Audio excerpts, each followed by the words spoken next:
нийгмийн эрүүл мэндийн үндэсний төв үзүүлж байна. Хятадын мэдээллийн сувгаас ард иргэдэд коронавирус хэрхэн тархдаг, яаж өрөлдсөн сэргийлэх тухай сонирхолтой хэлбэрээр богино хугацаанд буюу 150 секундэд хүргэснийг орчуулан төлөвлөж байна. Шинэ коронавирус яаж тархдаг вэ? Энэхүү вирус тээгч амьтдаас үүдэлтэй. Хүмүүс вирус тээгч амьтанд хүрэх хүнсэндээ хэрэглэснээр халдвар авна.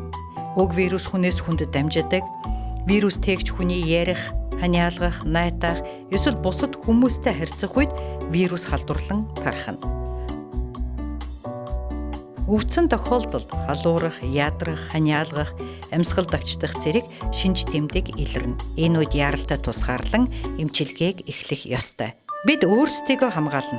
Үүний тулд гэрээс гарахгүй, хэрв гадуур гарах бол амны хаалт зүүх хэрэгтэй. Амны хаалт нь таныг халдвар тээгчийн шүлснээс, өөрөөр хэлбэл шүлсний туслаас хамгаална. Хүн ихээр цугладаг газруудаар явахгүй байх, үүмэн самуун давтагдж, эм хоол хүнсийг хит ихээр нөөцлөхгүй, үдшилэг цуглаанд оролцохгүй, зохион байгуулахгүй байхыг зөвлөж байна. Өдөр тутмын хэрэгцээт бүтээгдэхүүнээ худалдан авсны дараа шууд гэртээ хараарай. Гэртээ орохын өмнө гар болон хувцас халдваргүйжүүлэх, гараа тогтмол угаах,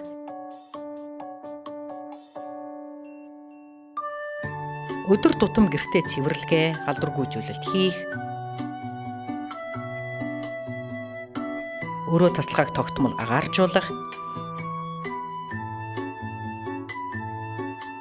эрүүл хооллож тогтмол дасгал хөдөлгөөн хийх,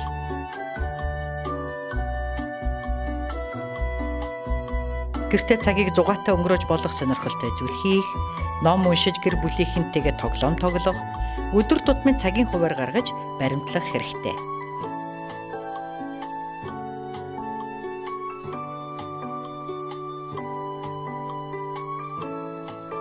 Харин би тань өвдвөл эмчит хандаарай, айж сандрах хэрэггүй. Өөрт хамгийн орхон барилах эмнэлэгт очиж үзүүлээрэй.